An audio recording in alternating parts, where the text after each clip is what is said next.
السلام علیکم ورحمۃ اللہ وبرکاتہ۔ وعلیکم السلام۔ بسم اللہ الرحمن الرحیم،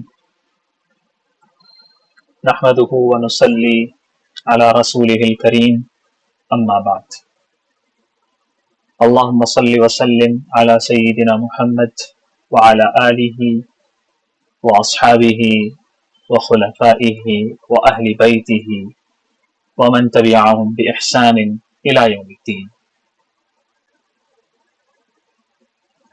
اللہم علمنا علما نافعا۔ حضرت عثمان ابن عفان ذو النورین خلیفہ ثالث رضی اللہ عنہ کے بارے میں ہم پڑھ رہے ہیں، اور ان پر ہونے والے اعتراضات کس نوعیت کے ہیں، کیا ہیں، اور حقیقت کیا ہے، کیا ان کا اعتراض بجا ہے یا نہیں ہے۔ ہمارا ان دنوں یہ سلسلہ چل رہا ہے۔ کل میں نے آپ لوگوں کے سامنے پہلا اعتراض پیش کیا تھا۔ پہلا اعتراض حضرت عثمان رضی اللہ عنہ کے بارے میں یہ تھا کہ ان کے اندر خلافت کی اہلیت نہیں تھی، اسی لیے بد نظمی پیدا ہوئی ہے، جس کا دلائل کے ساتھ آپ لوگوں نے جواب سنا ہے۔ آج ہم دوسرا اعتراض سنتے ہیں اور اس کے جوابات سنتے ہیں۔ تیار ہیں آپ سب؟ جی سر۔ شکریہ۔ حضرت عثمان رضی اللہ عنہ پر دوسرا اعتراض یہ ہوتا ہے کہ حضرت عثمان نے اپنے عہد خلافت میں صحابہ کی ایک جماعت کو حکومت سے معزول کر دیا اور بنو امیہ کے نوجوانوں کو مامور کر دیا، یعنی صحابہ کو جو سبقت اسلام کا شرف رکھتے ہیں ان صحابہ کو معزول کیا، اور ان کے مقابلے میں بنو امیہ کے وہ نوجوان جو سبقت اسلام کا شرف نہیں رکھتے ان کو مقرر کر دیا۔ مثال کے طور پر حضرت عثمان نے بصرہ سے ابو موسیٰ اشعری جیسے صحابی کو معزول کر کے عبداللہ بن ابو عامر کو مقرر کر دیا، مصر سے عمرو ابن العاص جیسے صحابی کو معزول کر دیا اور ان کی جگہ پر عبداللہ بن سعد بن ابو سرح کو بھیج دیا۔ تو یہ ایک بڑی بات ہے معترضین کے نزدیک۔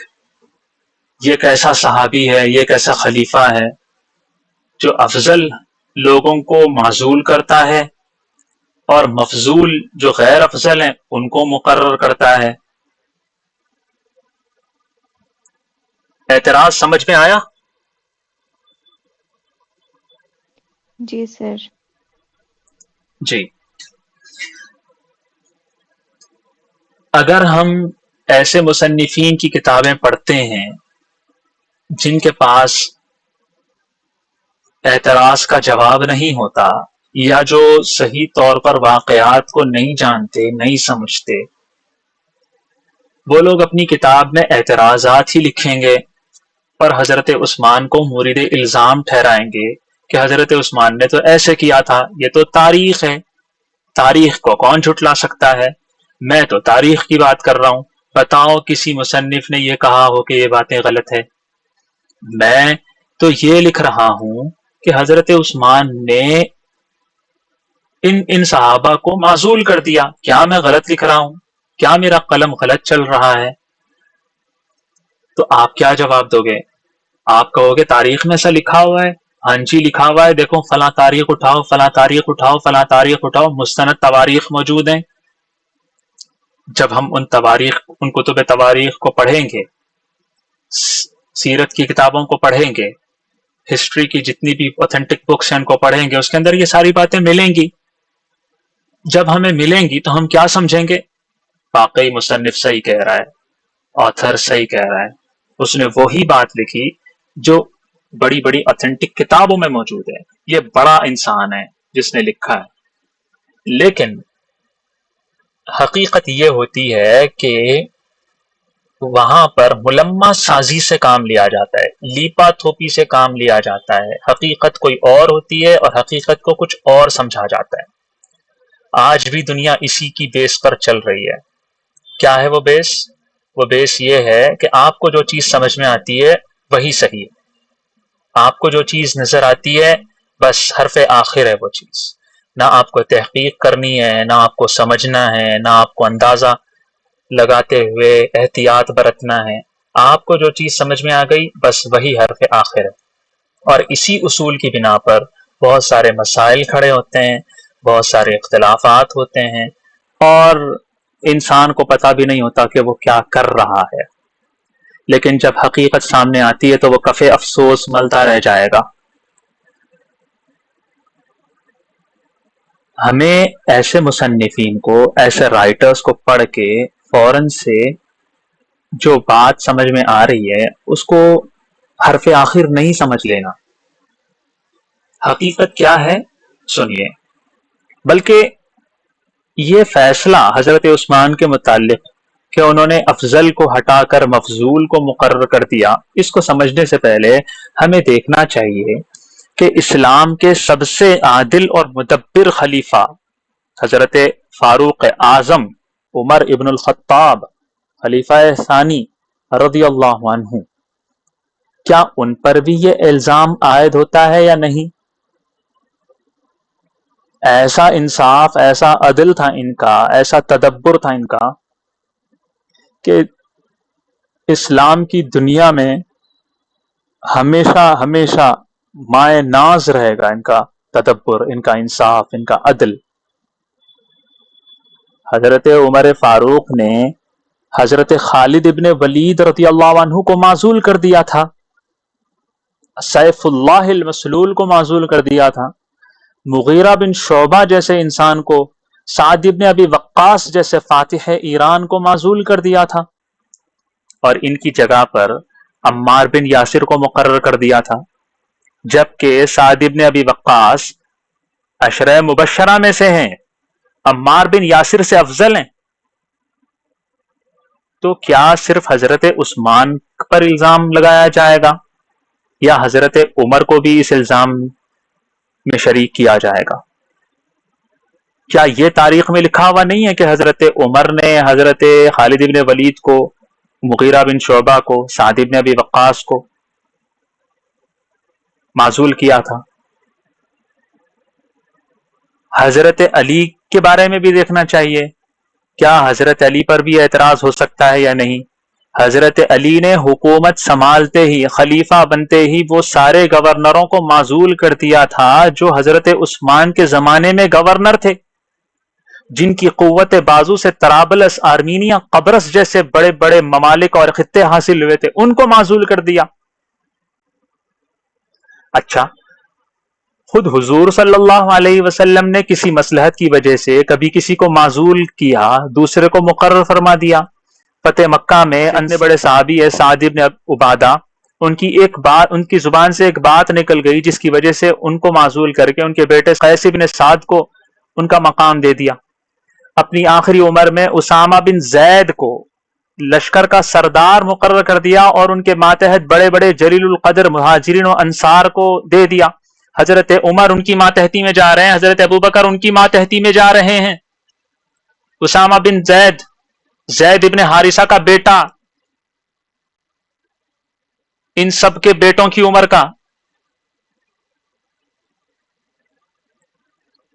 حضرت ابوبکر کے زمانے میں بھی ایسے واقعات پیش آئے. کیا حضرت ابوبکر پر بھی الزام لگے گا انہوں نے بھی گورنر کو معزول کیا، ان کی جگہ پر دوسروں کو رکھا؟ تو صرف حضرت عثمان پر اعتراض کیوں؟ آپ اعتراض کرنا چاہتے ہیں تو حضرت عثمان پر ہی کیوں کر رہے ہو؟ حضور پر بھی کیجئے، ابو بکر پر بھی کیجئے، عمر پر بھی کیجئے، علی پر بھی کیجئے، ہے نا؟ حقیقت یہ ہے کہ ایک ہی قسم کے واقعات معزول کرنے اور مقرر کرنے. جو خاص موقع پر وقتی سبب کی بنا پر ایک شخص کو معزز بنا دیتے ہیں، تعریف کے قابل بنا دیتے ہیں، اور وہی واقعات کوئی اور کرے تو اس کے لیے مذمت ہو جاتی ہے. یعنی حضرت علی کریں تو بڑا زبردست کام ہے، معزول کیا، دوسروں کو مقرر کیا، اور وہی کام حضرت عثمان کریں تو ان کے لیے مذمت والے الفاظ استعمال کر دیے جاتے ہیں، اور ایسی ملمہ سازی کر دی جاتی ہے کہ کسی کو تحقیق کا خیال بھی نہیں آتا کہ ذرا سوچا تو جائے، سمجھا تو جائے کہ حقیقت کیا ہے، آخر حضرت عثمان نے معزول کیوں کیا اور ان کو مقرر کیوں کیا. میں اپنی بات سمجھا پا رہا ہوں؟ جی سر. حقیقت والی بات یہ ہے کہ گورنروں کو، حاکموں کو مقرر کرنے، ان کو معزول کرنے کا جو فیصلہ ہے اللہ تعالیٰ نے وہ خلیفہ پر چھوڑ دیا. خلیفہ جس میں اسلام اور مسلمانوں کی ترقی کا خیال کرتا ہے، مطلب جس انسان میں خلیفہ یہ دیکھتا ہے کہ اگر اس کو مقرر کروں گا فلاں جگہ پر یا فلاں منصب پر تو اسلام کا فائدہ ہوگا، مسلمانوں کا فائدہ ہوگا، اور جس کے بارے میں یہ سوچتا ہے کہ اس کو معزول کرنے پر اسلام کا اور مسلمانوں کا فائدہ ہوگا، اس کے مطابق اس کو اجر ملے گا. اگر اس کی رائے درست ہوئی، اگر اس کا فیصلہ درست ہوا تو اس کو دگنا اجر ملتا ہے، اور اگر اس نے غلطی کی تو اس کو ایک اجر تو پکا ملتا ہے. اور یہ جو بات ہے رسول اللہ صلی اللہ علیہ وسلم کی احادیث میں تواتر کے ساتھ منقول ہے. تو جب اللہ تعالیٰ نے خلیفہ کی ثوابدید پر یہ بات رکھ دی ہے تو ہم کون ہوتے ہیں؟ جب اللہ تعالیٰ خلیفہ کی خطا پر بھی خلیفہ کو ثواب دے رہا ہے تو ہم کون ہوتے ہیں اعتراض کرنے والے؟ پہلی بات. اتنی بات سمجھ میں آ گئی؟ جی سر. حضور صلی اللہ علیہ وسلم کا جو فعل ہے، جو عمل ہے کہ اسامہ بن زید کو سردار لشکر بنایا، ان کے ماتحت بڑے بڑے صحابہ کو بھیج دیا، یہ ایک ایسا کام تھا جو حضور صلی اللہ علیہ وسلم نے اپنی عمر کے آخری حصے میں کیا تھا. اور پتہ ہے حضور پاک محمد عربی صلی اللہ علیہ وسلم کے آخری عمر میں کیے ہوئے کام عمر میں آخری عمر سے پہلے کیے ہوئے کاموں سے زیادہ طاقتور ہوتے ہیں، زیادہ معتبر ہوتے ہیں.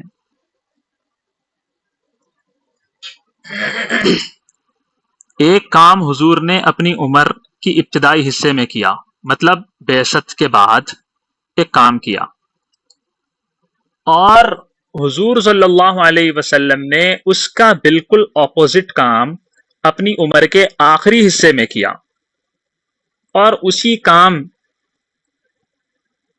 کے ساتھ حضرت پاک محمد عربی صلی اللہ علیہ وسلم وصال فرما گئے. تو یہ سمجھا جاتا ہے کہ پہلے والا جو عمل تھا حضور کا وہ ختم ہو چکا ہے، آخری زمانے کا جو عمل تھا وہ عمل ہی اصل عمل ہے، وہی شریعت، وہی سنت ہے. میں اپنی بات سمجھا پا رہا ہوں؟ جی سر. میں ایک مثال دیتا ہوں. مثال اختلاف پیدا کرنے یا اختلافی بات کرنے کے لیے نہیں دے رہا، میں ناسخ اور منسوخ کو سمجھانا چاہتا ہوں. آپ لوگوں نے سنا ہوگا کہ نماز میں رفع یدین یعنی ہاتھ اٹھانا ہے رکوع کرتے وقت، رکوع سے اٹھتے وقت، سجدے میں جاتے وقت، سنا ہوگا رفع یدین. کچھ لوگ رفع یدین کی بات کرتے ہیں اور کچھ لوگ یہ کہتے ہیں کہ رفع یدین نہیں کرنا چاہیے. ہم تھوڑا سا اور آگے بڑھ کے سمجھنے کے لیے کہہ سکتے ہیں کہ حنفی حضرات جو ہوتے ہیں وہ کہتے ہیں کہ رفع یدین نہیں کرنا افضل ہے، رفع یدین کرنا غیر افضل ہے. غیر افضل کا مطلب یہ ہوتا ہے کہ رفع یدین کرنے پر بھی نماز ہو جاتی ہے، رفع یدین نہ کرنے پر بھی نماز ہو جاتی ہے، لیکن نماز میں رفع یدین نہ کرنا احناف کے نزدیک افضل عمل ہے۔ بات سمجھ میں آئی؟ جی ہاں، حنفی ایسا کیوں کہتے ہیں؟ امام اعظم ابو حنیفہ رحمۃ اللہ علیہ کے سامنے جب دو قسم کی احادیث آئیں جن کے اندر رفع یدین کرنا بھی ہے، اور کچھ احادیث ایسی ہیں جن کے اندر یہ بات ہے کہ حضور رفع یدین نہیں کرتے تھے، کئی صحابہ سے یہ بات منقول ہے کہ حضور نے رفع یدین نہیں کیا، بے شمار صحیح احادیث ہیں، یہ احادیث بھی صحیح ہے، وہ احادیث بھی صحیح ہے۔ اچھا، پھر اب کیا کیا جائے؟ رفع یدین کریں گے تو رفع یدین چھوڑنے والی حدیثوں کو چھوڑنا پڑے گا، رفع یدین چھوڑیں گے تو رفع یدین کرنے والی حدیثوں کو چھوڑنا پڑے گا۔ امام اعظم نے اس اصول کو اپنایا جو اصول ہر کسی کے پاس معتبر ہے۔ وہ اصول کیا ہے؟ وہ اصول یہ ہے کہ حضور نے زندگی کے ابتدائی حصے میں جو کام کیا وہ کون سے ہے دیکھو، اور حضور نے آخری وقت میں جو کام کیا وہ دیکھو، کیونکہ آخری وقت میں جو کام کیا وہ قابل اعتبار ہوتے ہیں۔ جس کام کو حضور نے چھوڑ دیا اس کا مطلب یہ ہے کہ وہ اب شریعت کا حصہ نہیں رہے، اس وقت تھے جب کرتے تھے، جب کرنا چھوڑ دیا تو دین کا حصہ بھی نہیں رہا۔ وہ سب کو پتا ہے، جو تاریخ سے واقف ہے، جو اس میں غور و خوض کرتا ہے، اس کو سمجھ میں آ جاتا ہے کہ رفع یدین کرنے والی روایات ابتدائی زمانے کی ہے، رفع یدین نہ کرنے والی روایات حضور کے عمر کے آخری حصے کی ہیں۔ امام اعظم ابو حنیفہ نے یہ بات سمجھائی ہے کہ رفع یدین کرنا حضور صلی اللہ علیہ وسلم سے ثابت ہے، انکار نہیں ہے، صحیح احادیث میں موجود ہے، لیکن یہ حضور کا پہلا عمل تھا، منسوخ عمل ہے۔ منسوخ کا مطلب جس کا حکم پہلے تھا ختم ہو گیا، اب اس کو منسوخ کرنے والا عمل کون سا ہے؟ رفع یدین نہ کرنا۔ امام اعظم ابو حنیفہ نے کہا جس چیز کو حضور چھوڑتے ہیں میں بھی اس چیز کو چھوڑ دیتا ہوں، جس چیز کو حضور آخری عمر میں اپناتے ہیں میں بھی اس کو اپنا لیتا ہوں۔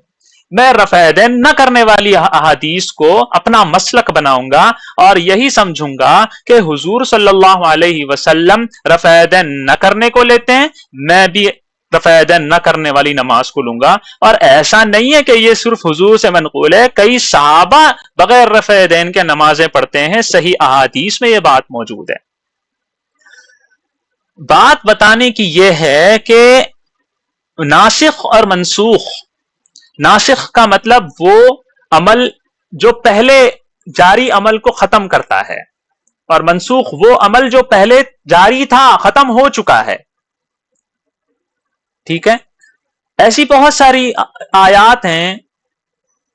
سورۃ الکافرون کی ایک آیت ہے، لکم دینکم ولی دین، تمہارے لیے تمہارا دین، ہمارے لیے ہمارا دین، تم اپنے دین پر عمل کرو، ہم اپنے دین پر عمل کرتے ہیں، تم مت چھیڑو، ہم نہیں چھیڑتے۔ اس کے اندر یہ ہے کہ آپ لڑو نہیں، جھگڑو نہیں، مارو نہیں، توڑو نہیں، جہاد مت کرو۔ یہ اسلام کا ابتدائی عمل تھا۔ حضور مدینہ آ گئے، یہ مکہ میں تھا، حضور مدینہ آ گئے، زمانہ آگے بڑھ گیا، اس کے بعد ایک آیت نازل ہوتی ہے، اذن للذین یقاتلون بانہم ظلموا وان اللہ علی نصرہم لقدیر۔ اب اجازت دے دی گئی ہے کہ قتال کیا جائے، جہاد کیا جائے، جن لوگوں کے اوپر ظلم کیا ان کو اجازت مل گئی۔ تو اب یہاں پر یہ آیت بعد میں نازل ہوئی اور یہ بتا رہی ہے کہ جو پہلے بات تھی لڑو جھگڑو نہیں، وہ عمل، وہ حکم ختم ہو چکا ہے، وہ حکم منسوخ ہو چکا ہے۔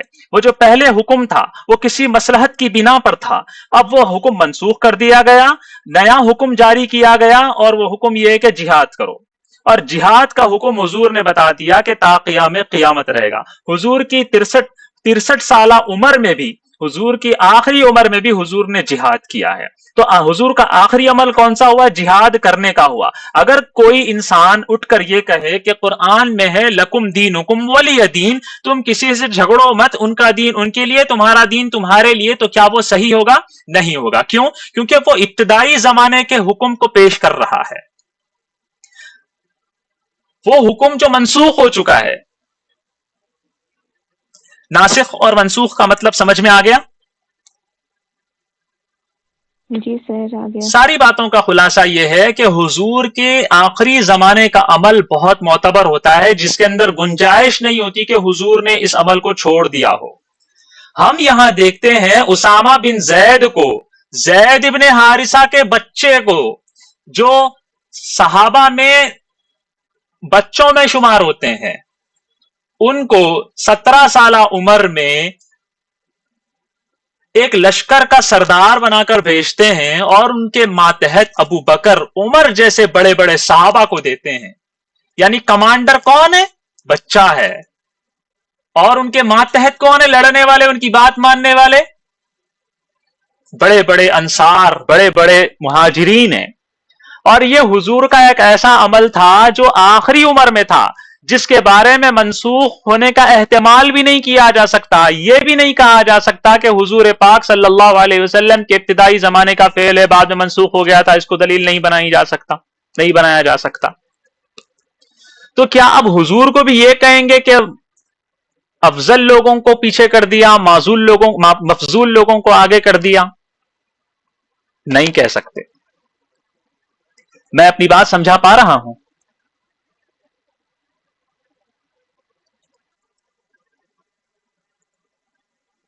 ناسخ منسوخ کا جی مطلب سر. سمجھ میں آ رہا ہے آپ لوگوں کو؟ جی. نہ عقلی طور پر یہ بات ضروری ہے، نہ شرعی طور پر یہ بات لازم ہے کہ گورنروں کو ہمیشہ بحال رکھا جائے. ایک بار مقرر کر دیا جائے تو وہ ہمیشہ مرتے دم تک مقرر رہیں. کیا عقل ایسی بات کرتی ہے؟ کیا شریعت میں ایسا ہے؟ نہیں. نہ عقل اس بات پہ اتفاق کر سکتی ہے، نہ شریعت یہ بات بتاتی ہے کہ آپ نے ایک بار مقرر کر دیا، کسی کو ہیڈ بنا دیا تو بنا دیا، اب اس کو ہٹا نہیں سکتے. نہیں بھائی، ضرورت ہو جاتی ہے، ہٹانا پڑتا ہے. اور ایسا بھی نہیں ہے، نہ عقل یہ بات کرتی ہے، نہ شریعت یہ بات بتاتی ہے کہ اگر کسی کو معزول کر دیا تو اسی جیسے لیول والے انسان کو مقرر کرنا چاہیے یا اس سے افضل انسان کو مقرر کرنا چاہیے. ایسا بھی نہیں ہے. خلیفہ کو اختیار ہوتا ہے کسی مصلحت کی وجہ سے افضل کے بجائے مفضول کو، کمتر کو مقرر کر سکتا ہے. وہ ایک مثال دیتا ہوں. حضرت عمر رضی اللہ عنہ نے کوفہ والوں کی شکایت کی وجہ سے سعد بن ابی وقاص کو معزول کر کے عمار بن یاسر کو مقرر کر دیا. آپ کو پتا ہے سعد بن ابی وقاص کون سا انسان ہے؟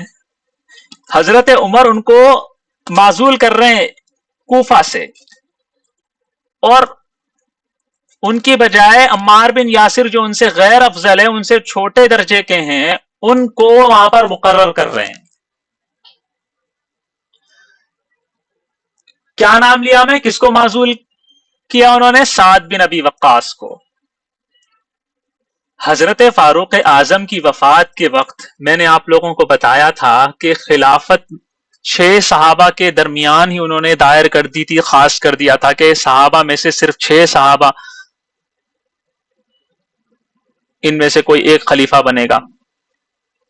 کون تھے وہ؟ حضرت عثمان، حضرت علی، حضرت عبد الرحمن بن عوف، طلحہ، زبیر، سعد بن ابی وقاص، جس کو معزول کیا. اب آپ خود دیکھیے، حضرت عمر نے سعد بن ابی وقاص کو کوفہ کی ولایت سے معزول کر دیا، یعنی وہ کوفہ کے والی، کوفہ کے گورنر نہیں ہیں، ان کو معزول کر دیا. اور جب خلافت کبریٰ، خلافت عامہ، یعنی اتنی بڑی خلافت کے بارے میں وہ مشورہ دے رہے ہیں، جب وہ مختص کر رہے ہیں 6 صحابہ میں، ان کے اندر سعد بن ابی وقاص کو نامزد کر دیا. معلوم یہ ہوا کہ کوفہ سے سعد بن ابی وقاص کو معزول کرنا کسی مصلحت کی وجہ سے تھا. معاذ اللہ یہ مطلب نہیں تھا کہ وہ اہل نہیں ہے. اگر اہل نہ ہوتے تو ان کو خلافت کبریٰ کے لیے کیسے نامزد کرتے؟ وہ بات سمجھ میں آ رہی ہے؟ جی سر.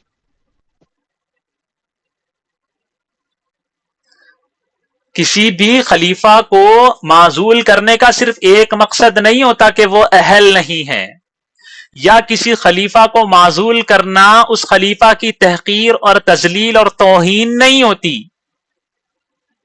جس شخص کے اندر ایک شہر کے والی اور گورنر بننے کی صلاحیت نہ ہو، وہ تمام مسلمانوں کا امیر اور بلاد اسلامیہ کا خلیفہ اور بادشاہ کیسے ہو سکتا ہے؟ حضرت عمر اس کو کیسے وہاں پر نامزد کر سکتے ہیں؟ پتہ یہ چلانا کہ معزولی کا ایک مقصد نہیں ہوتا، تحقیر، تذلیل، توہین ہی ضروری نہیں ہوتی، نہ اہلی ہی ضروری نہیں ہوتا معزول کرنے کا مقصد۔ بات سمجھ میں آ رہی ہے؟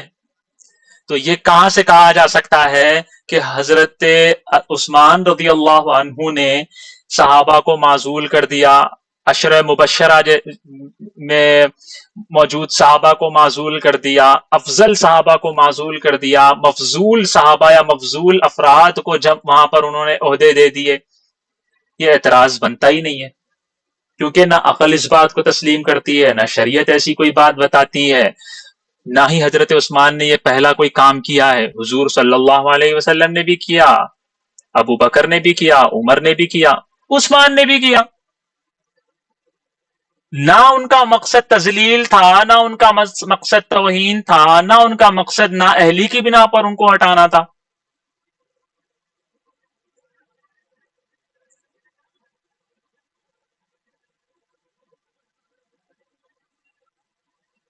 حضرت عثمان کے بعد حضرت علی نے بھی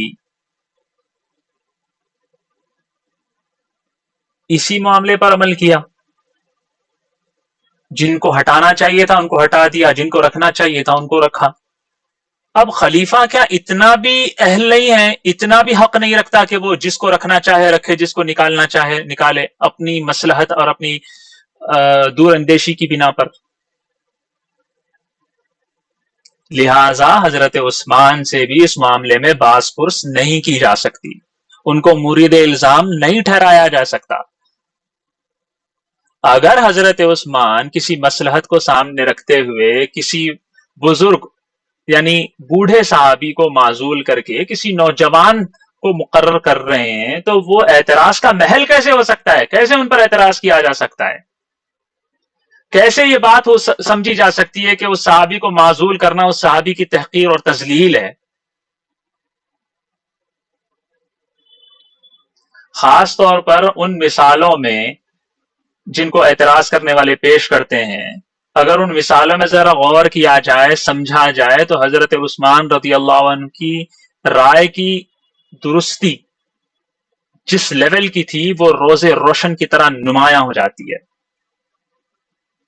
کیونکہ حضرت عثمان نے جتنے بھی تقرر کیے اور جتنے بھی معزولی والے حکم پیش کیے، جاری کیے، اس تقرر اور اس معزولی سے یا تو کسی لشکر کا اختلاف ختم کرنا مقصود تھا ان کا، یا کسی بڑے علاقے کا فتح کرنا مقصود تھا۔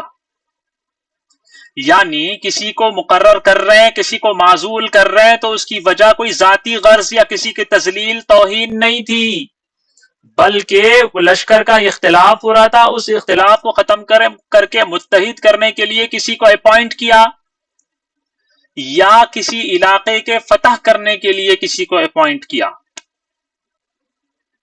لیکن نفس پرستی ایسی لوگوں کے اندر آ گئی ہے، انا ایسی رچ بس گئی ہے کہ اعتراض کرنے والوں کی نگاہیں اندھی ہو گئی ہیں، سمجھ ہی نہیں آتا ان لوگوں کو۔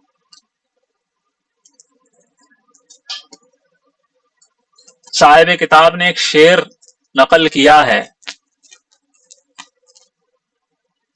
رضامندی اور خوشنودی کی جو آنکھ ہوتی ہے نا، وہ ہر عیب سے غافل کر دیتی ہے، اور ناراضگی کی آنکھ جو ہوتی ہے وہ عیبوں اور برائیوں کو ظاہر کرتی ہے۔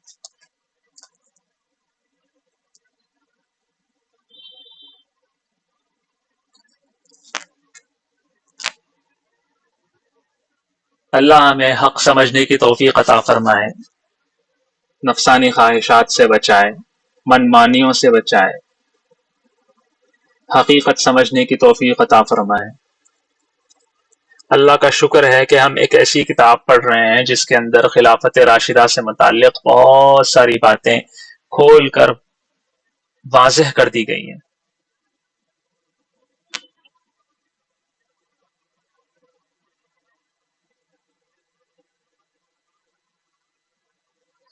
حضرت عثمان رضی اللہ عنہ نے جن لوگوں کو معزول کیا، ان کو معزول کرنے کی جو وجوہ ہیں، جو اسباب ہیں، وہ اسباب تاریخ کی کتابوں میں مفصل طور پر مذکور ہیں۔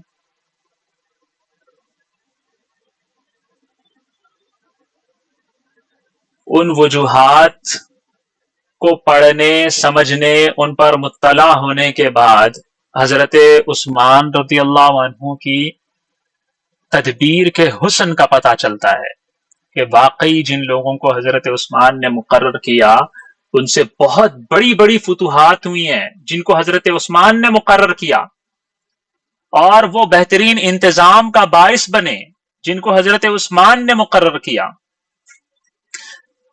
ایسی بہترین انتظام اور ایسی بہترین فتوحات کا باعث بنے وہ لوگ جن کو حضرت عثمان نے مقرر کیا کہ خلافت کا نقشہ ہی بدل کے رکھ دیا ان لوگوں نے جن کو حضرت عثمان نے مقرر کیا۔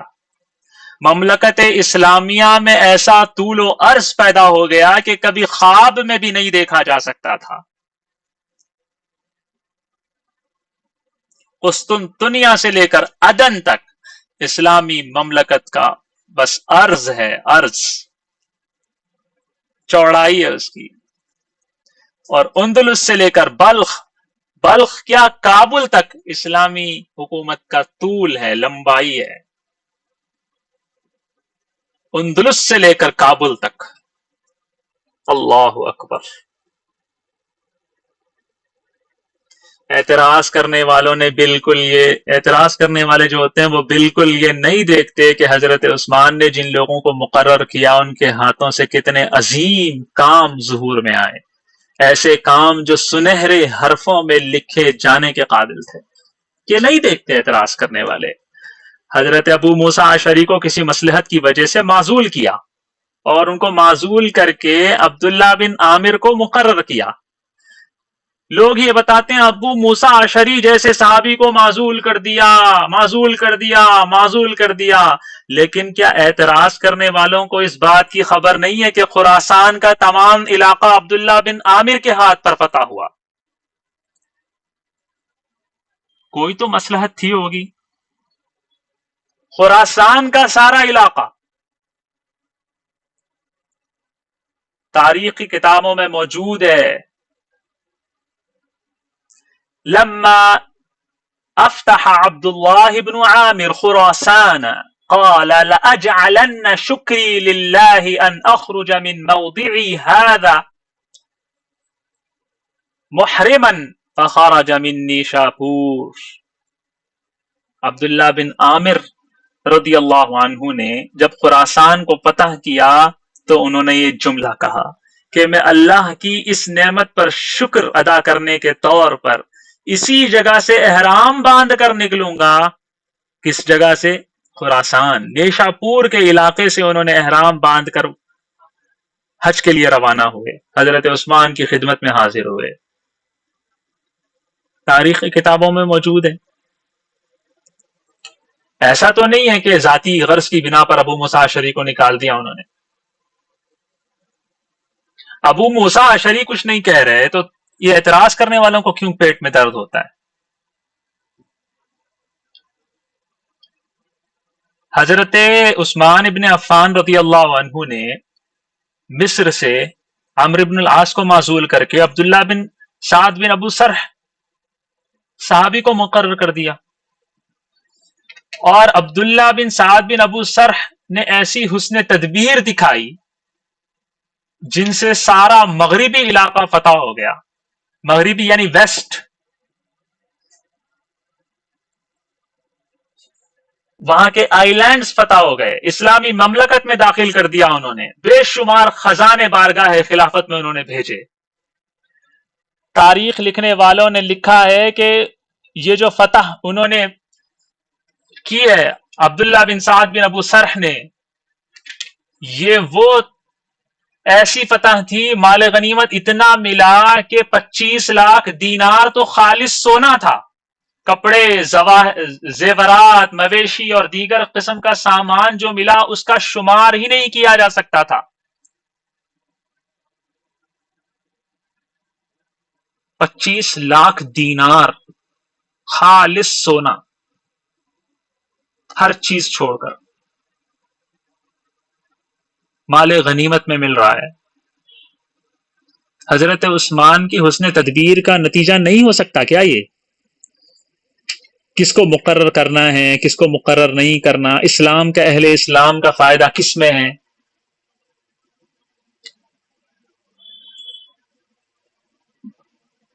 اس مال غنیمت کا خمس بارگاہ خلافت میں بھیج دیا گیا، باقی تمام مال مجاہدین میں تقسیم کر دیا گیا۔ اس لشکر میں، اس جہاد میں بے شمار صحابہ بھی موجود تھے، ان کی اولادیں شریک تھیں، سب صحابہ کی اولادیں اور صحابہ اور باقی لوگ حضرت عثمان کی سیرت سے، عبداللہ بن سعد بن ابو سرح کی سیرت سے، ان کی حسن تدبیر سے، ان دونوں کی سیاست سے خوش تھے۔ کسی نے بھی کسی بات کا کسی نے بھی اس بات کا انکار نہیں کیا، کسی نے بھی کسی بات پر سیغپا ہونے کو ظاہر نہیں کیا۔ حضرت عبداللہ بن سعد بن ابو سرح نے بھی نہیں کیا۔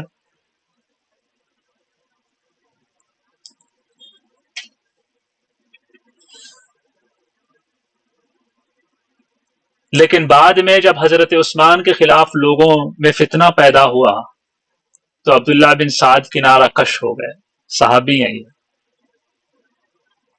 وہ کسی طرف شریک نہیں ہوئے، اور یہ کہا کہ ہم نے خدا تعالی سے یہ عہد کیا ہے کہ کفار کے قتل کے بعد مسلمانوں کو قتل نہیں کریں گے، اور انہوں نے ہمیشہ اپنی آخری عمر گوشہ نشینے میں گزار لی، کیونکہ حضور صلی اللہ علیہ وسلم کی یہی وصیت تھی نا صحابہ کو۔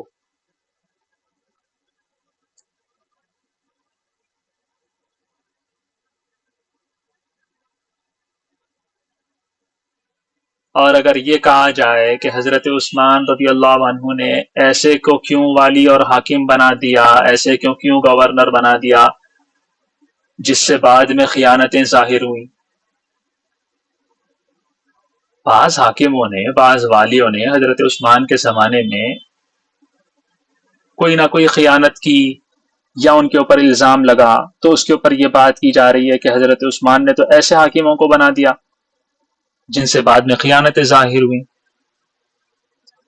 تو اس کا جواب یہ ہے جناب کہ حضرت عثمان کو غیب کا علم نہیں تھا، ان کو نہیں پتا تھا کہ میں اس کو اگر حاکم بناؤں گا تو یہ بعد میں خیانت کرے گا۔ جو حسن ظن تھا اس حساب سے حضرت عثمان نے اس کو حاکم بنایا، اور جب کوئی خیانت ظاہر ہوئی تو معزول بھی کیا اسے۔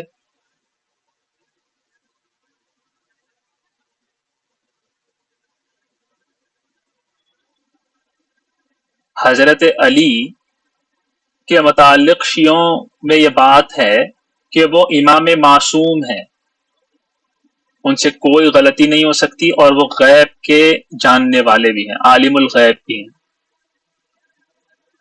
اب حضرت علی کے دور میں دیکھا جائے تو انہوں نے بھی اپنے زمانہ خلافت میں بہت سے والیوں کو، بہت سے حاکموں کو مقرر کیا، بعد میں ان کو کسی وجہ سے معزول کر دیا۔